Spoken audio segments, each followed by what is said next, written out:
සියලුම ආතරයිටිස් රෝග සඳහා රාජපුර හන්දි තෙල ඔබ සුවෙන් තබයි.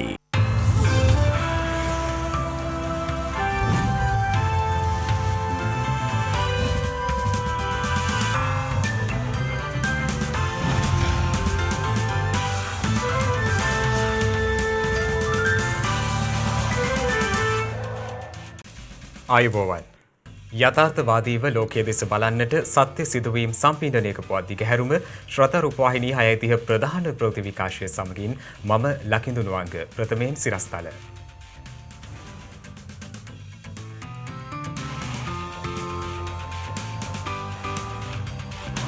ත්‍රස්තවාදයේ බීතිකාව යළිත් මෙරට තුළ පැතිර වූ පාස්කු ඉරුදින බෝම්බ ප්‍රහාරය සිදු වී අදට වසර 2ක් සපිරේ. කොවිඩ් එන්නත නිසා සංකූලතා ඇති වූ හොත් දැනුම් දීමට දුරකථන අංකයක්. විකිරණශීලී ද්‍රව්‍ය රැගෙන හම්බන්තොට මරායට ඇතුළු වූ නෞකාවට වහාම පිටව යන ලෙස දැනුම් දීමක්. කළු ජාතිකයෙකු ඝාතනය කළ ඇමරිකානු පොලිස් නිලධාරියා වරදකරු වෙයි.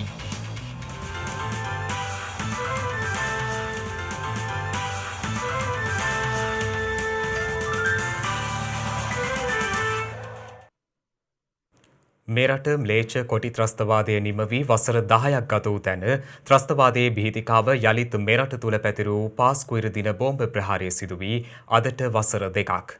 එම ප්‍රහාරයෙන් මියගිය පිරිස් සහ තුවාල ලැබුවන් සිහි කරමින් අද දිනේ විනාඩි 2ක නිශ්ශබ්දතාවක්ද පැවැත්වුණා. දිවයිනේ කිතුණු දේවස්ථාන ප්‍රමුඛ පෙළේ හෝටල් ඇතුළු ස්ථාන 8ක සිදු වූ මෙම ප්‍රහාරමාලාව පුද්ගලයින් 250කට අධික පිරිසක් සදහටම නිහඬ කිරීමට සමත් වූවා පමණක් නොව තවත් විශාල පිරිසකට තුවාල සිදු කිරීමට සමත් වුණා. මෙරට තුළ ක්‍රියාත්මක වූ ආගමික අන්තවාදී කල්ලියක් විසින් මෙම ප්‍රහාරය මෙහෙවා ඇති බවයි පසුව සිදු කරන ලද විමර්ශනවලදී තහවුරු වුණේ. කෙසේ වෙතත් මෙම ප්‍රහාරය සම්බන්ධයෙන් මෙරට තුළ දැඩි මතභේදාත්මක තත්ත්වයක් ඇති වූ අතර මේ හේතුවෙන් එවකට ආරක්ෂක ලේකම්ව සිටි හේමසිරි ප්‍රනාන්දු මහතා සහ එවකට පොලිස්පති පූජිත් ජයසුන්දර මහතා සිය දූරවලින් ඉවත් කෙරුණා. එවකට බලයේ සිටි රජය විසින් මෙම ප්‍රහාරය සම්බන්ධයෙන් විමර්ශනය සඳහා කොමිෂන් සභාවක් පත් කරන ලද අතර රජයන්ගේ මාරුවීමත් සමග එම කොමිෂන් සභාවේ යම් වෙනස්වීම් සමග විමර්ශන කටයුතු අඛණ්ඩව සිදු කෙරුණා. ඒ අනුව මේ සම්බන්ධයෙන් වන ජනාධිපති කොමිෂන් සභා වාර්තාව පසුගියදා ජනාධිපති ගෝඨාභය රාජපක්ෂ මහතා වෙත බාර දීමට කටයුතු කරනු ලැබුවා. එම කොමිෂන් සභා වාර්තාව පිළිබඳ අධ්‍යයනය කිරීම සඳහා ජනාධිපතිවරයා විසින් කැබිනට් අමාත්‍යවරුන්ගෙන් සැදුම්ලත් විශේෂ අනුකමිටුවක් පත් කරන ලද අතර එම අනුකමිටු වාර්තාවද මේ වන විට ජනාධිපතිවරයා වෙත බාර දී අවසන්. මෙම ප්‍රහාර මාලාව සඳහා වගකිව යුතු පුද්ගලයන් සහ සංවිධාන වෙත මේ වන විට නීතිය ක්‍රියාත්මක කිරීම සඳහා අවශ්‍ය සියලු කටයුතු සකස් වෙමින් පවතින බවයි මහජන ආරක්ෂක අමාත්‍ය රියා අද්මිරාල් ආචාර්ය සරත් වීරසේකර මහතා සඳහන් කළේ.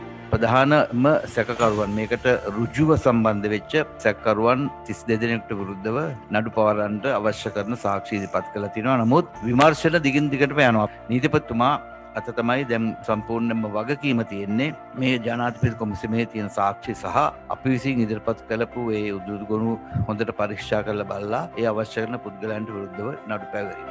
ඒ අනුවයි මෙරට ආගමික අන්තවාදයේ ස්මතු වන අයුරින් කටයුතු කළ සංවිධාන 12ක් තහනම් කිරීමට පසුගියදා පියවර ගනු ලැබුවේ. කෙසේ වෙතත් මෙම ම්ලේච්ඡ ප්‍රහාරය සිදුව වසර 2ක් ගත වන මේ මොහොතේ අද දිනේ දිවයින පුරා සියලු කිතුණු දේවස්ථානවලට විශේෂ ආරක්ෂාවක් ලබා දී තිබුණා. පාස්කු ඉරුදින ප්‍රහාරය සිහි කරමින් අද පෙරවරුවේ පාර්ලිමේන්තුවේ විනාඩි 2ක නිශ්ශබ්දතාවයක් ආරක්ෂා කරනු ලැබූ අතර අග්‍රාමාත්‍ය මහින්ද රාජපක්ෂ මහතා විශේෂ කතාවක්ද පැවැත්වුවා. එදා පාස්කු ඉරුදින දේව මෙහෙයන්ට සහභාගී වූ අහිංසක ජනතාව ඇතුළු 259ක් මරණයට පත් කරමින් සහ සිය ගණනකට තුවාල සිදු කරමින් ලැබූ මරාගෙන මැරෙන බෝම්බ මාලාව හේතුවෙන් මියගිය ස්විදේශ ආදරණීය ජනතාව ඉතා සංවේගයෙන් සිහිපත් කරන ගමන් එසේ මියගිය කිතුණුවන්ගේ ආත්මයන් පරිදි සැනසීමක් ලැබේවායි ප්‍රාර්ථනා කරනවා. අනෙකුත් ජනතාවට ඔවුන් බලාපොරොත්තු වන අයුරින් සැනසීම අපි ඒවායි ප්‍රාර්ථනා කරනවා. ඒ වගේම එදත් අදත් ශාරීරික හා මානසික පීඩා විඳිනවා. ඔවුන්ට ඉතාම සුවය ප්‍රාර්ථනා කරනවා. එසේම මියගිය සහ ආබාධිත වූ සියලු දෙනාගේ පවුල්වල සමාජිකයන් වෙත අපගේ බලවත් සංවේගය පුද කරනවා. වගේම පාස්කු කොමිසම මගින් එළිදරව් කරගත් තොරතුරු අනුව සකස් කළ වාර්තාව අනෙකුත් ලේඛන පදනම් කරගෙන නීතිමය ක්‍රියාමාර්ග ගැනීමට මේ වන විටත් කරු නීතිපතිතුමා වෙත යොමු කර තිබෙනවා. අධිකරණ ක්‍රියාමාර්ග කෙරෙහි අපි මැදිහත්වීමට කටයුතු නොකළත් එම ක්‍රියාමාර්ග සාර්ථක කර ගැනීමට අවශ්‍ය ඕනෑම සහායක් ලබා දීමට රජයක් ඇටියට සූදානම් බව කියන්න කැමැතියි. ශ්‍රී ලංකා ඉතිහාසයේ තවත් ම්ලේච්ඡ ප්‍රහාරයක මතක සටහන් තවමත් ලාංකික ජනයා තුළ වේදනාබර මතකයන් එක් කරන මේ මොහොතේ එම ප්‍රහාරයෙන් මියගිය සහෝදර ජනතාව වෙත චතුරාර්ය සත්‍ය අවබෝධයෙන් උතුම් නිවන් සුව ප්‍රාර්ථනා කරන අතර එම ප්‍රහාරය හේතුවෙන් තුවාල ලබා අදටත් ප්‍රතිකාර ලබා ගන්නා පිරිස් වෙත ඉක්මන් සුවය මේ මොහොතේ ප්‍රාර්ථනා කර සිටිනවා. ඊයේ මෙරටින් කොවිඩ් ආසාදිතයින් 367 දෙනෙකු හඳුනා ගැනීමත් සමග මෙරට සමස්ත කොවිඩ් ආසාදිතයින් සංඛ්‍යාව 97472ක් දක්වා ඉහළ ගියා. අවසන් වරට වාර්තා වූ කොවිඩ් ආසාදිතයින් 367 අතරින් 345ක් පෑලියගොඩ කොවිඩ් පොකුරේ ආශ්‍රිතයින් වන අතර විදේශයන්හි සිට පැමිණි 22 දෙනෙකුද ඒ අතරට අයත් බවයි කොවිඩ්-19 පැතිරීම වැළැක්වීමේ ජාතික ක්‍රියාන්විත මධ්‍යස්ථානය සඳහන් කළේ. එමෙන්ම ඊයේ වාර්තා වූ කොවිඩ් ආසාදිතයින් අතරින් වැඩිම පිරිසක් වාර්තා වී තිබුණේ ගම්පහ දිස්ත්‍රික්කයෙන්. එම සංඛ්‍යාව 54ක්. මේ අතර ඊයේ දිනේ තවත් කොවිඩ් මරණ 5ක් වාර්තා වී ඇති බව සෞඛ්‍ය සේවා අධ්‍යක්ෂ ජනරාල් වෛද්‍ය අසීල ගුණවර්ධන මහතා සඳහන් කළා. ඒ අනුව මෙරටින් මේ දක්වා වාර්තා වී ඇති සමස්ත කොවිඩ් ආසාදිත මරණ සංඛ්‍යාව 625ක්. මට්ටක්කුලිය ප්‍රදේශයේ පදිංචිව සිටි 85 හැවිරිදි කාන්තාවක්, පානදුර ප්‍රදේශයේ පදිංචිව සිටි 67 හැවිරිදි කාන්තාවක් සහ රත්නපුර ප්‍රදේශයේ පදිංචිව සිටි 66 හැවිරිදි පිරිමි පුද්ගලයෙක් මියගිය පිරිස අතරට අයත්. එමෙන්ම යාපනයේ ප්‍රදේශයේ පදිංචිව සිටි 59 හැවිරිදි පිරිමි පුද්ගලයෙක් සහ හොරණ ප්‍රදේශයේ පදිංචිව සිටි 90 හැවිරිදි කාන්තාවක්ද එලෙස මියගිය අය අතරට අයත් බවයි මේ මහතා වැඩිදුරටත් සඳහන් කළේ. මේ අතර සිංහල දෙමළ අලුත් අවුරුද්දෙන් පසු මෙරට තුළ පැතිර යන කොවිඩ් වෛරස් ප්‍රභේදය සම්බන්ධයෙන් අධ්‍යයනයක් සිදු කරන බව ශ්‍රී ජයවර්ධනපුර විශ්වවිද්‍යාලයේ ආසාත්මිකතා ප්‍රතිශක්ති විද්‍යා හා සෛල ජෛව විද්‍යා ආයතනයේ අධ්‍යක්ෂ ආචාර්ය චන්දිම ජීවන්දර මහතා සඳහන් කළා. එමෙන්ම මේ මහතා සඳහන් කළේ මේ දිනවල කොළඹ සහ කුරුණෑගල දිස්ත්‍රික්කවලින් ආසාදිතයින් වාර්තා වීම සිදුවන්නේ නව ප්‍රභේදයක් හේතුවෙන්ද යන්න සම්බන්ධයෙන් පර්යේෂණ සිදු කරන බවයි. ඇත්තටම මේ වෛරසය අලුත් වෛරසය තාම බහුලව පැතිරීම යාමක් ගැන අපිට කියන්න පුළුවන් කමක් නැහැ. තාමත් අපේ රටේ තියෙන කලින් පැතිරිච්ච වෛරසයම තමයි. නමුත් අපි දකින දෙයක් තමයි මේ දිනවල අපි කලින් දැක්කේ ඇත්තටම අවුරුදු 60ට වැඩි සංකුලතා තිබිච්ච නැත්නම් වෙන ලෙඩ රෝග තිබිච්ච අයගේ තමයි වැඩිපුර දැඩි සත්කාර වේගක වලට යොමු කරන්න සිද්ධ වුණේ. නමුත් ඔහුගේ කාල සීමාවේදී අපිට රෝගීන් ප්‍රමාණය අඩු වුණත් ඒ රෝගීන්ගෙන් දැඩි සත්කාර ඒකක වලට අපි යොමු කරේ වැඩි වශයෙන්ම තරුණ, ඒ කියන්නේ අවුරුදු 30ත් 40ත් නැත්නම් 30ත් 50ත් අතර වෙච්ච තරුණ අය, සමහරුන්ට විශේෂිත වූ මොකක්වත් රෝගයක් තිබිච්ච නැති අය. මේ අතර මෙරට ප්‍රමුඛ රාජ්‍ය බැංකුවක සේවකයින් 70කට ආසන්න පිරිසකට කොවිඩ් වෛරසය වැළඳී ඇත්තේ අලුත් අවුරුද්දට ටේලර් යන්ත්‍රවලට අවශ්‍ය මුදල් ලබා ගැනීම සඳහා බැංකුවේ ප්‍රධාන කාර්යාලයට පැමිණීමෙන් පසු බවයි අනාවරණය වී ඇත්තේ. කෙසේ වෙතත් ඊයේ දිනය වන විට එම පුද්ගලයින් ප්‍රතිකාර සඳහා යොමු කළ බවයි කොවිඩ්-19 වැළැක්වීමේ ජාතික ක්‍රියාන්විත මධ්‍යස්ථානය සඳහන් කළේ.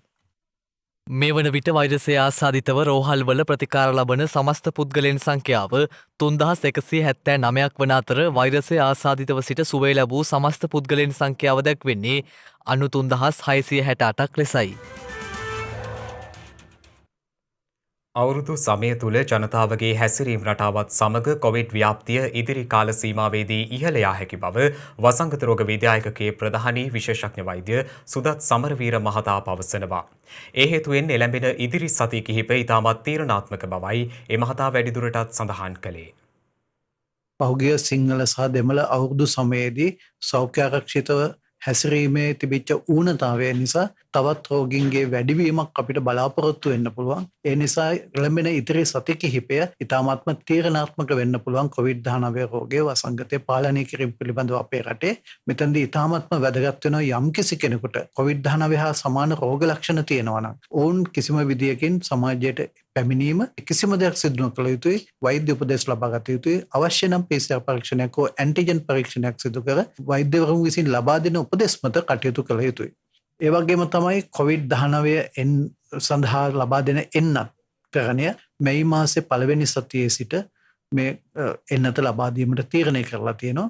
එතකොට එන්නත පළවෙනි මාත්‍රාව ලබා දීපු අනුපිළිවෙලටම දෙවන මාත්‍රාව ලබා දීම අපේ රට තුළදී සිදු වේවි. ඒවගේම තමයි අපි සිංහල සහ දෙමළ අවුරුදු සමයේදී ලබාගත්තු අත්දැකීම් සමග ඉදිරියේදී ඒ හා සමානව විශාල ජනයා ඒකරාශීවීම් සිදුවන අවස්ථා පිළිබඳව ඉතාමත්ම ප්‍රවේශමෙන් සැලකිල්ලෙන් සහ ඉතාමත්ම දැඩිව අපිට කටයුතු කරන්න සිද්ධ වෙනවා. ඒ වගේම ඉදිරියට පැමිණෙන වෙසක් උත්සවයේදීත් අපි ඉතාමත්ම ආගමික කටයුතු වලට විතරක් සීමා වෙලා ජනයා ඒකරාශී වන අවස්ථා මගහරමින් අපිට වෙසක් උත්සවයත් සමරන්න සිද්ධ වේවි මේ රට ඉදිරියේදී COVID-19 රෝගය පාලනය කිරීම අරමුණු කරගෙන. කොවිඩ් මර්ධන එන්නත ලබා ගැනීමෙන් පසුව සංකූලතාවක් ඇති වුවහොත් ඒ පිළිබඳ දැනුම් දීම සඳහා පැය 24 පුරා ක්‍රියාත්මක දුරකථන අංකයක් හඳුන්වා දී ඇති බව සෞඛ්‍ය අමාත්‍ය පවිත්‍රා වන්නිආරච්චි මහත්මිය අද පාර්ලිමේන්තුවේදී සඳහන් කළා. ඇස්ට්‍රාසෙනිකා එන්නත පමණක් නොව ඕනෑම එන්නතකින් සංකූලතා ඇතිවිය හැකි බව ප්‍රත්‍යක්ෂ කරුණකි. ඇස්ට්‍රාසෙනිකා එන්නත පමණක් නොව ඕනෑම එන්නතකින් සංකූලතා ඇතිවිය හැකි බව ප්‍රත්‍යක්ෂ කරුණකි. උදාහරණයක් ලෙස මුඛපෝලියෝ එන්නත ලබාදීමෙන් පසුව තමයි ලක්ෂ 4කින් එක් අයෙකු පෝලියෝ රෝග තත්ත්වයට ආබාධිත තත්ත්වයට පත්වීමේ අවදානමක් පවතී. දැනට භාවිතා වන බොහෝ එන්නත් ලබාදීමෙන් පසුව ලක්ෂයකට එක් අයෙකුට උගුර අසාත්මික තත්ත්වයක් ඇතිවීමේ ප්‍රවණතාවයක් ඇත. ඉතා කලාතුරකින් මරණීය තත්ත්වයක් වුවද ඇතිවිය හැක. ඇස්ට්‍රාසෙනිකා එන්නත ලබාදී සති කිහිපයක් ඇතුළත රුධිරය කැටිගැසීම වාර්තා වූ රෝගීන් සමහර රටවල් වලින් වාර්තා වී ඇත. ලංකාවෙත් එවැනි අවස්ථා 6ක් වාර්තා වී ඇති අතර ඉන් 3 දෙනෙකු මරණයට පත් වී ඇත. මේ පිළිබඳව ලෝක සෞඛ්‍ය සංවිධානයේ එන්නත් හා අතුරු ආබාධ සම්බන්ධ කමිටුවේ මතය අනුව රුධිරය කැටිගැසීම හා එන්නත් අතර ඍජු සම්බන්ධතාවයක් හඳුනාගෙන නොමැති අතර මෙවැනි සිදුවීම් වාර්තා වීම මිලියනයකට 4ත් 6ත් අතර බව දල වශයෙන් නැස්තමේන්තු කර ඇත. ඒ අනුව කොරෝනා රෝගී තත්ත්වය නිසා ඇතිවිය හැකි ආබාධ සමග සංසන්දනය කිරීමේදී රුධිරය කැටිගැසීමට ඇති ප්‍රවණතාවය ඉතා අල්ප බව ලෝක තත්ත්වය අනුව පැහැදිලි වේ. තවද ඇස්ට්‍රාසෙනිකා එන්නත තවදුරටත් භාවිතා කිරීම ලෝක සෞඛ්‍ය සංවිධානය විසින් අනුමත කර ඇත. රජයක් ලෙස මෙවැනි සිදුවීම් හඳුනා ගැනීම සඳහා පහත් සඳහන් ක්‍රියාමාර්ග ගෙන ඇත. එන්නත් ලබා ගැනීමෙන් පසුව යම් සංකූලතාවයක් ඇතිව හොත් දැනුම් දීම සඳහා පැය 24ක් පුරා ක්‍රියාත්මක වන දුරකථන අංකයක් හඳුන්වා දී ඇත.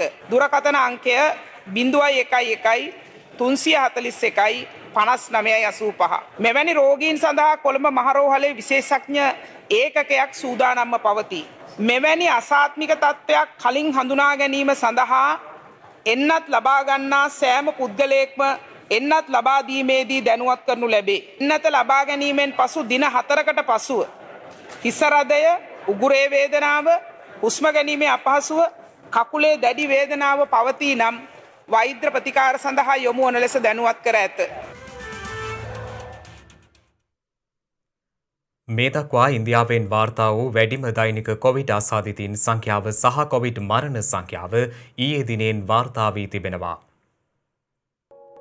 ඒ අනුව ඉන්දියාවේ ගත වූ පැය 24 තුළ කොවිඩ් ආසාදිතයින් 2,94,290ක් වාර්තා වී ඇති බවයි එරට මාධ්‍ය වාර්තා කළේ. මෙලෙස රට දෛනිකව වාර්තා වන කොවිඩ් ආසාදිතයින් ලක්ෂ 2 සීමාව ඉක්මවා තිබුණේ අකණ්ඩව 8 වෙනි දිනටයි. ඒ අනුව මේ වන විට ඉන්දියාවේ සමස්ත කොවිඩ් ආසාදිතයින් සංඛ්‍යාව 1,56,90,04ක් දක්වා ඉහළ ගියා. එමෙන්ම ඉන්දියාවෙන් ඊයේ දිනේදී කොවිඩ් මරණ 2020ක් වාර්තා වීමත් සමග එරට සමස්ත කොවිඩ් ආසාදිත මරණ සංඛ්‍යාව දැක්වෙන්නේ 1,80,570ක් ලෙසයි. ඒ අනුව විදෙස් වාර්තා පෙන්වා දෙන්නේ සියල්ල නිසි පාලනයේ පවතින බව ඉන්දිය බලධාරීන් අවධාරණය කරන නමුත් ජනතාව COVID-19 දෙවැනි රැල්ලට හසු වී අතිශය දුෂ්කර තත්වයකට පත් වී ඇති බවයි. එමෙන්ම ඉන්දියාවේ බොහෝ ප්‍රාන්තවලට මෙය දරාගත නොහැකි තත්වයකටද මේ වන විට පත්ව තිබෙනවා. දිල්ලි ප්‍රධාන අග්‍රාමාත්‍යවරයා ප්‍රකාශ කරේ එහි සෞඛ්‍ය සේවා පද්ධතිය බිඳ බැටීමට ලක් නොවුවද එයට දැරිය හැකි ප්‍රමාණය ඉක්මවා යමින් පවතින බවයි.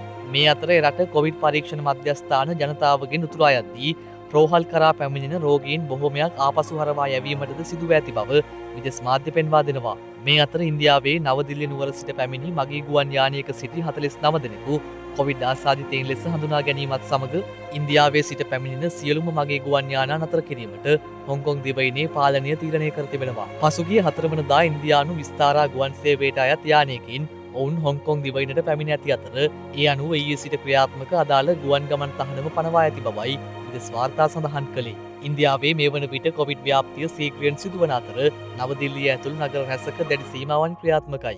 මේ අතර අත්‍යවශ්‍ය කරුණක් නිසා මිස ඉන්දියාවේ සංචාරයන්ගෙන් වැළකී සිටින ලෙස ඇමරිකානු මධ්‍යම රෝග පාලන මධ්‍යස්ථානයේ රටවැසියන්ට අවදානම් නියෝගයක් නිකුත් කර තිබෙනවා. එන්නත් මාත්‍රා දෙකම ලැබුවන් පවා ඉන්දියාවේ නව විකෘති කොවිඩ් ප්‍රභේදවලට ගොදුරු විය හැකි බවටයි එමගින් දන්වා ඇත්තේ. මේ අතර මේ වන විට වඩාත් භයානක වේගයකින් තරුණ ප්‍රජාව අතර කොවිඩ් වසංගතය පැතිරෙමින් පවතින බව ලෝක සෞඛ්‍ය සංවිධානයේ ප්‍රධානී ටෙඩරොස් ඇඩනම් අවධාරණය කර තිබෙනවා. මාධ්‍ය හමුවකට එක් වෙමින් ඔහු පෙන්වා දී ඇත්තේ නව කොවිඩ් කාරක ප්‍රභේදවල ගොදුරු බවට පත්වන බහුතරය අවුරුදු 25-59 අතර වයස්වල පසුවන්නන් බවයි.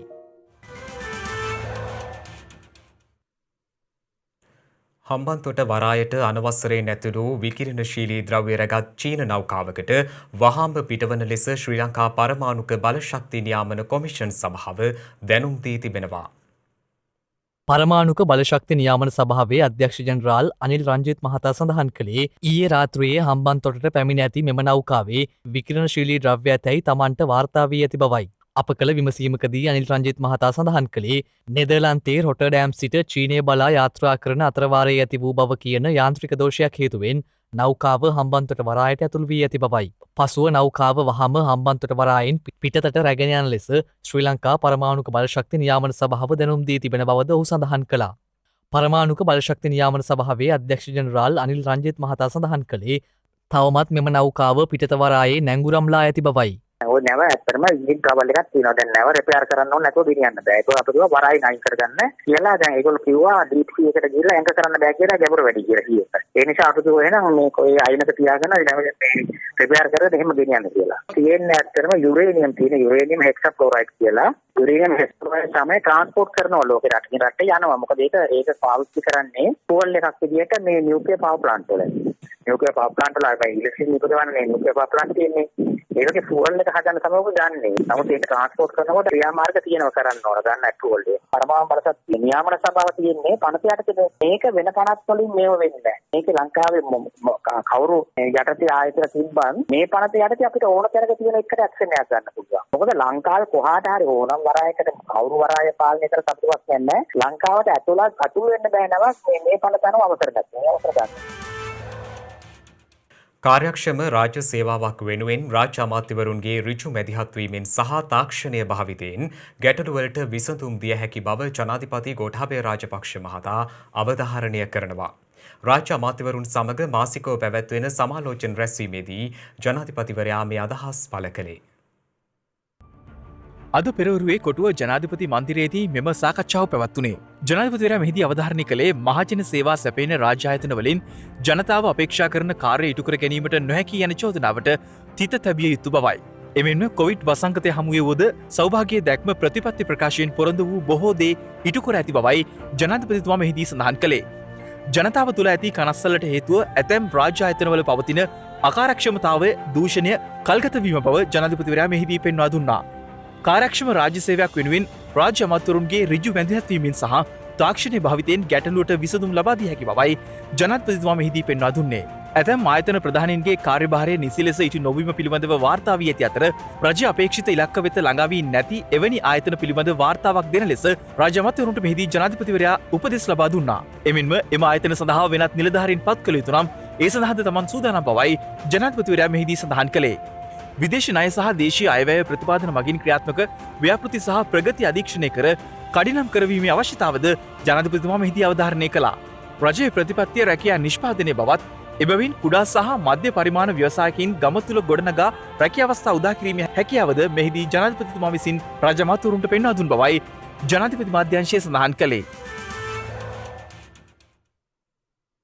වංචනික ආකාරයට කසලතේ ඉරාකය වෙත යැවීමේ ජාවාරමක් ඊයේ ශ්‍රී ලංකා රේගුව විසින් අනාවරණය කරගනු ලැබුවා.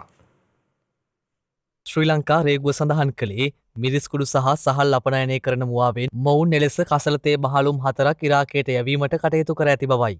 කෙසේ වෙතත් එම ප්‍රමාණය නැවත මෙරටට ගෙන්වා ගැනීමට ශ්‍රී ලංකා රේගුව සමත් වී තිබෙනවා. ඒ අනුව කසලතේ කිලෝග්‍රෑම් 6800කට ආසන්න ප්‍රමාණයක් එම බහලුම් 4 අඩංගුව පැවති බවයි වාර්තා වන්නේ. මේ ආකාරයෙන් මෙම ජාවාරම්කරුවන් විසින් මීට පෙරත් ඉරාකයේ වෙත කසලතේ කන්ටේනර් 23ක් නැව්ගත කර ඇති බවයි රේගුව සඳහන් කළේ. එලෙස අත්අඩංගුවට ගත් කසල තේවල වටිනාකම රුපියල් මිලියන 10ක් පමණ වන අතර මේ සම්බන්ධයෙන් පුද්ගලයන් 4 දෙනෙකු අත්අඩංගුවටගෙන තිබෙනවා. මෙහි ප්‍රධාන සැකකරු මීට පෙරත් කසල තේ අපනයනය කිරීම සම්බන්ධයෙන් රේගුව මගින් අත්අඩංගුවටගෙන දඬුවම් නියම වී ඇති පුද්ගලයෙකු බවයි රේගුව ආරංචි මාර්ග වැඩිදුරටත් සඳහන් කළේ. මෙම කසලතේ ජාත්‍යන්තර වෙළඳපොළට ගියාම අපගේ ශ්‍රී ලංකාවේ ඒ සම්බන්ධයෙන් තියෙන පිළිගත් බව නැතිවීමට ඉතාමත් අවදානමක් තියෙනවා. ඒ හින්දා තමයි ශ්‍රී ලංකා තේ මණ්ඩල පනත යටතේ මෙම කසල තේ කියන දේ ලංකාවෙන් අපනයනය කිරීම තහනම් භාණ්ඩයක් බවට පත් කරලා තියෙන්නේ. ඔබට දැක ගන්න පුළුවන් මේ බෑග්ස් වල සඳහන් වෙන්නේ 100% pure Ceylon tea. 100% pure Ceylon tea කියන්නේ ලෝකයේ තියෙන හොඳම තේ. මේ හොඳම තේ වලට තියෙන මේ පිළිගත් බවට හානියක් වෙනවා මෙවැනි කසල තේ පිටරටට ගිහිල්ලා ඒ අදාළ වෙළඳපොළට ගියොත්. ඒ නිසා තමයි ශ්‍රී ලංකා රේගුව මේ කසල තේ පහළුම් නැවතත් මෙරටට ප්‍රතිආනයනය කරලා මෙම විමර්ශනය ආරම්භ කළේ. නිහඬ ආදරයක හිමිකාරීත්වය නිහඬවම දරාගත් තාත්තා කෙනෙකුට පසුගියදා මුහුණ දෙන්නට සිදු සංවේදී සිදුවීමක් සමාජ මාධ්‍ය තුළ සංසරණය වුණා. ඒ සිදුවීම යළිත් සැමට ආවර්ජනය කළේ තාත්තාගේ ආදරය නිහඬ බවයි. සෙනෙහසින් දරාගත් මහකන්ද නොසෙල්වුණු දාසිටම අවැසිතාවයෙන් වෙරවඩා ජීවිතය ගෙත්තම් කළ යුතු නොවූයේ තාත්තාගේ ආදරය ඒ වටා ගෙත්තම් වූ නිසාවෙනි. නේක විසිතුරු දෑ ලෝකයෙන් දැක ඒ වෙනුවෙන් හඬමින් එකී විසිතුරු අවැසියයි තාත්තාට කිව් සැනින් මහා මන්දිරවුවත් අනන්නට ඒ සෙනෙහස වෙහෙසෙනු ඇත. මගේ පුංචි සතුටත් තාත්තාගේ මහමෙරක් වෙද්දී දයාවෙන් එය දරාගෙන හිනැහුණු තාත්තාගේ ඇස්වල නිරන්තරම හැඳුනේ පිටතට නොපෙනෙනා කඳුළුය. ඒ කඳුළු අතර මගේ සිනහව රැඳුනේ කිසිදු කඳුලකට මට ඉඩ නොදෙමින්. අදමා තැනූ ජීවිතයේ මුල්ම පාඩම් තාත්තාගේ පෙරපදනින් නිමවුණි. වරදකදී රුදුවෝ තාත්තාගේ හදවත ඒ වෙනුවෙන් මට දඬුවම් කරද්දී ක්‍රමයෙන් හැදුනේ මගේ ජීවිතය බව පසක් වන අවස්ථායමටය. නැතුවාට මන්දිර පැල්පත් තනා එතුළමා රජකර වූයේ කිසිවෙකුට රජෝටුණු පැහැරගන්නටත් ඉඩ නොදෙමින්. නොසෙල්වුණු කන්ද තාත්තා සසල වන දිනක තාත්තාගේ අඩුව පුරවන්නට ලෝකයේ මායාවන්ට කිසිත් නොහැකිය. තාත්තා එනතුරු බලා සිටින හදවත් තාත්තාගේ සෙනෙහස අයදින හදවත් අතර තාත්තා එපායයි කියනා මෙවන් හදවත් මුණගැසීම රුමයකි.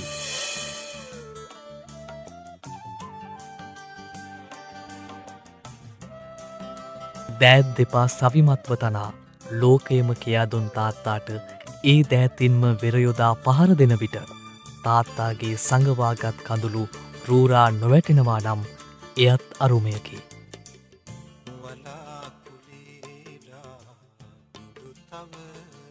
දරුවන්ට ලෙඩක් දුකක් වෙළඳි විට ගව් ගණන් දුරගෙවා කප්පරක් ණය වෙලා තාත්තා ඒ ලෙඩ සුව කරන්නට ඇති.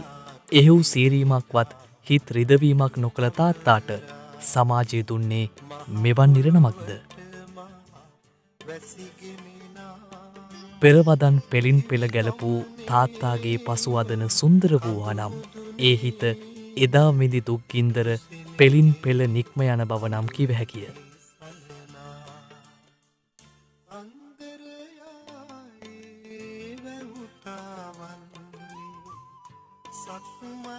එවන් එක් සිදුවීමක් මෙසේ වෙද්දී තවත් සිදුවීමක් අසල් වැසි රටෙන් වාර්තා වන්නේ නිහඬ ආදරයේ අරුත පහදමින්.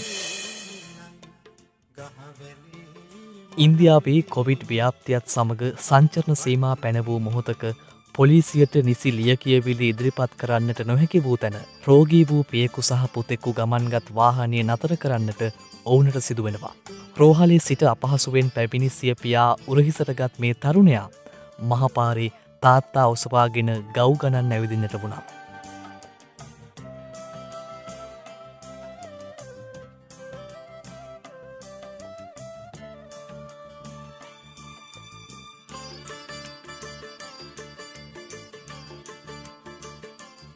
සිදුවීම් දෙකක් සංවේදීතාවයන් දෙකක් ලෙසින් මෙලෙස සිදුවෙද්දී කවුරුන් හඬ නැගුවද තාත්තාගේ ආදරය නිහඬ බව යළිත් සිහි කැඳවනු ඇති. අදටද ඔබෙත් මගෙත් තාත්තා නොකියූ දෙයක් ඇත. එය නම් තාත්තා විඳි මහාදුක් කන්දයි.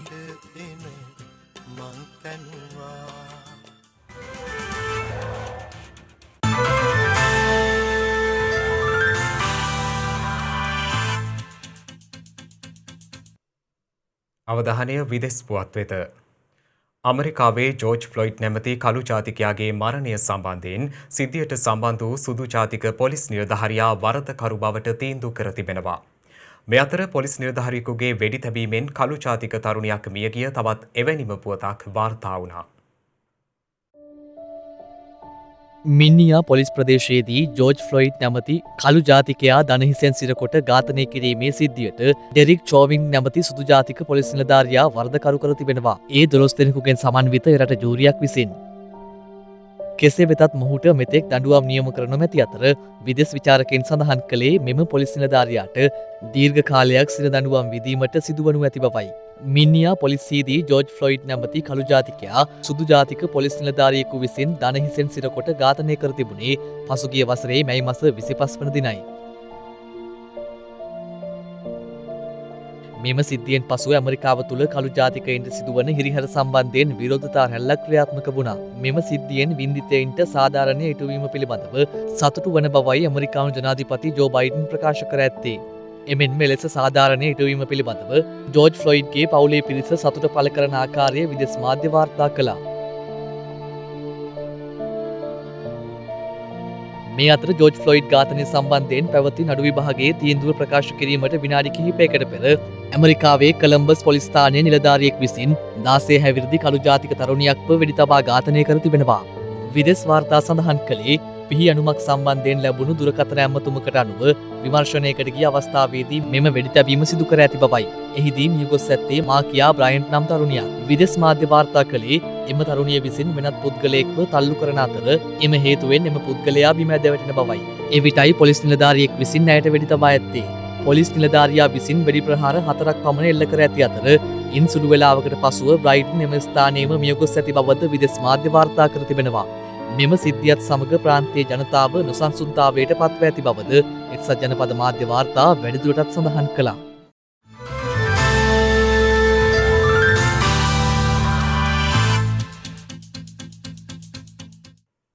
දිනක සටහන් නිමවන්නට මත්තෙන් හෙට දවසේ වැදගත්කම ගැනයි මේ අවධානය.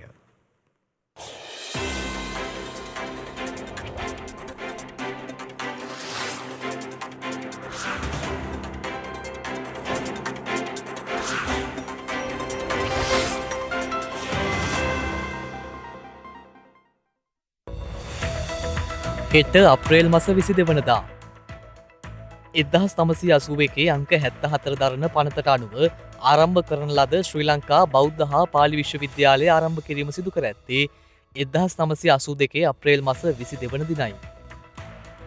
සොබා දහමට ඇති සම්බන්ධතාව ප්‍රවර්ධනය කිරීමට මෙන්ම පෘථුවියේ විවිධ පරිසර පද්ධති ආරක්ෂා කිරීමේ වැදගත්කම වෙනුවෙන් නම් කරන ලද ලෝක මිහිතල දිනය අප්‍රේල් මස 22 වන දිනට එනම් හෙට දිනට යෙදී තිබෙනවා. එම දිනය 2009 දී එක්සත් ජාතීන්ගේ මහා මණ්ඩලය විසින් නම් කර ඇත්තේ.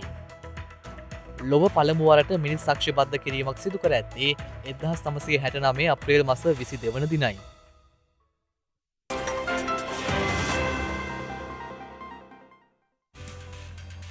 ඒ සමගින් ශ්‍රද්ධා ප්‍රධාන ප්‍රවෘත්ති විකාශය නිමාවට පත්වනවා. හමුවෙමු හෙටත් සවස 6:30ට. තෙරුවන් සරණයි.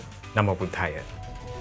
මෙවැනි වැදගත් පුවත් නැරඹීම සඳහා ශ්‍රද්ධා TV News YouTube channel එක subscribe කර සීනුව සලකුණු වන්න.